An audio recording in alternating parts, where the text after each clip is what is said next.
ఏ శాస్త్రవేత్త చెప్పకముందే ఆ మహా గొప్ప శాస్త్రవేత్త ఎన్నో వేల సంవత్సరాల క్రితమే తన వాక్యం ద్వారా భూమి శూన్యంలో వేలాడదీయబడింది అని చెప్పాడు. యోబు గ్రంథం 26వ అధ్యాయము 7వ వచనం. శూన్యమండలముపైని ఉత్తర దిక్కునున్న ఆకాశ విశాలమును ఆయన పరిచెను, శూన్యముపైని భూమిని వేలాడదీశెను. 102వ కీర్తన 25వ చరణం. ఆదియందు నీవు భూమికి పునాది వేసితివి, ఆకాశములు కూడా నీ చేతి పనులే.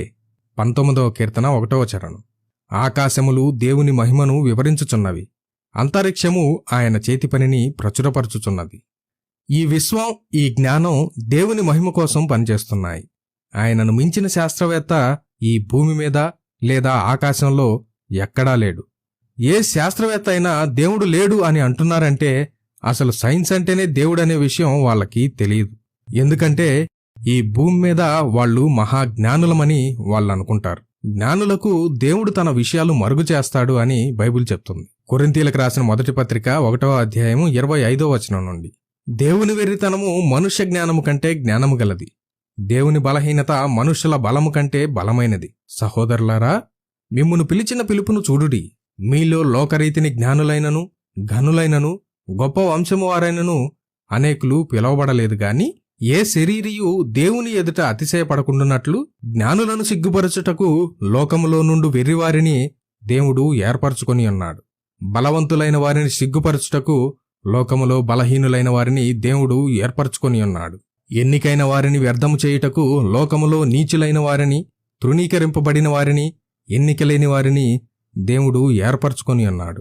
దేవుడు తలుచుకుంటే ఆయన ఎవరికైనా, ఎంతటి మహాజ్ఞానికైనా దేవుడు అనేవాణ్ణి ఉన్నాను అని రుజువు చేసుకోగలడు.